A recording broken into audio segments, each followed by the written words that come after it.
Hi friends, I bring you my review on a set of books again related to spirituality. But today I'm going to step a little beyond the accepted normal. So bear with me. Okay, it is going to go into not just the paranormal but into what they call as conspiracy theories.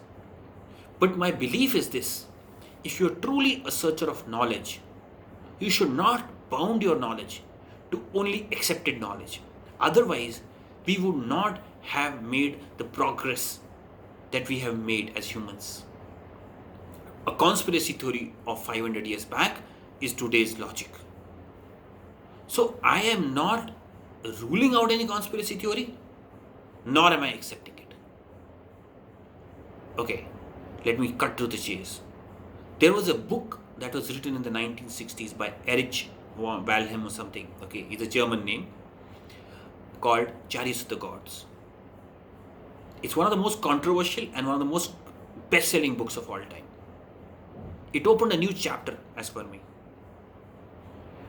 Chariots of the Gods talked about the fact, a new theory of mankind, a new theory of what we call gods.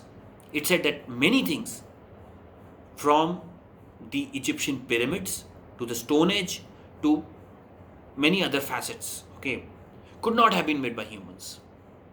They were made by visiting aliens. What we in popular culture have called gods could have been visiting aliens who stepped up to support mankind, make the transition from little above being animals to the advanced stage that we are. That they are observing us. Today, when NASA has made some sort of admissions that there are some sort of UFOs that they cannot explain, can we be smug enough to just rule out any of these theories? Can we really say that we can explain everything about the pyramids? Forget the pyramids. The Chariots of the God talks about maps found in ancient times which had shown Earth as it appears from the sky. Is that possible for a civilization way before ours? Okay, in other related books, I read about maps of a place. As you must be knowing, most ancient cultures talk about a certain planet. Some call it Lemuria, some call it Atlantis, which was an island which disappeared. There's an interesting theory that there's only one island that was discovered. That island happens to be an entire continent called Antarctica. There was a map found which had Antarctica with rivers and mountains and greenery. And when it was found, it was considered crap.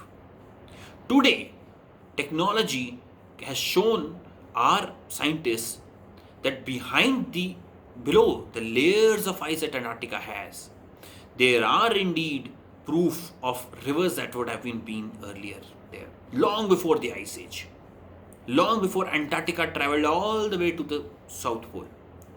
Those are now proven facts.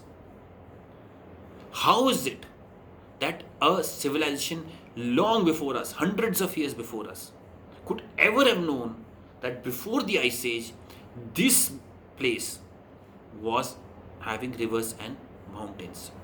Forget that. How could you plot Antarctica? A civilization way before us could not have had the technology or the mapping skills to have mapped an entire continent. Right? Today, accurate mapping is basically possible because we can see things from space.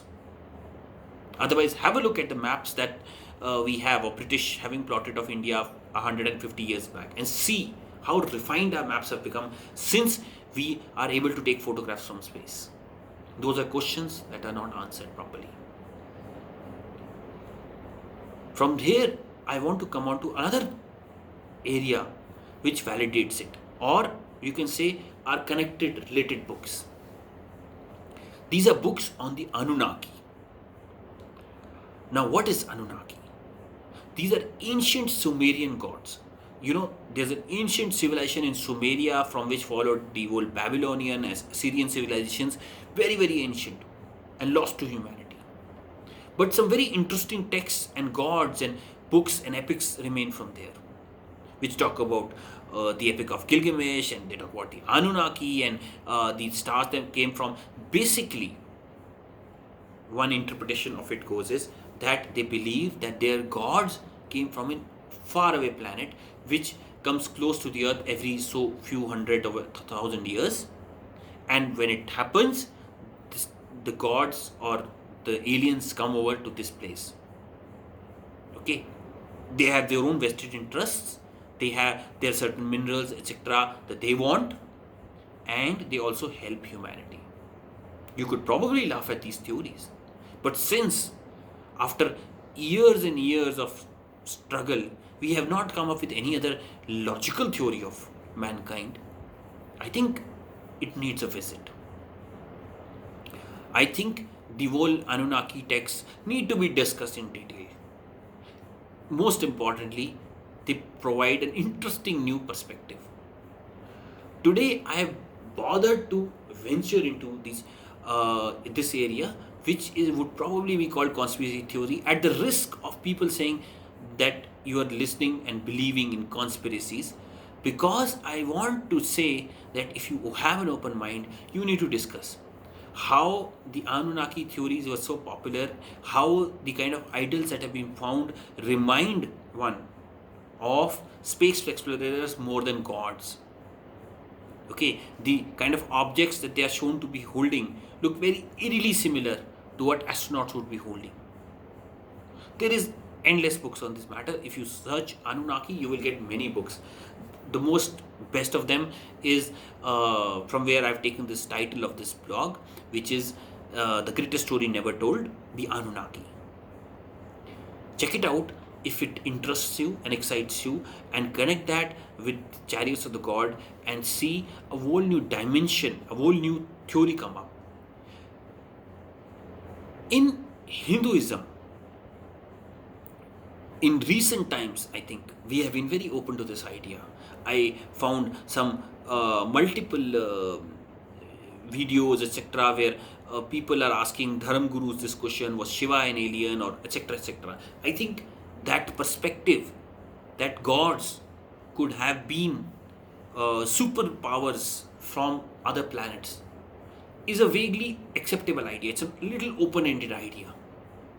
With that, I encourage that if we can pull in data and similar thoughts from other civilizations, and I can tell you that there are many ancient civilizations which are toyed with this idea, I think it provides an interesting read.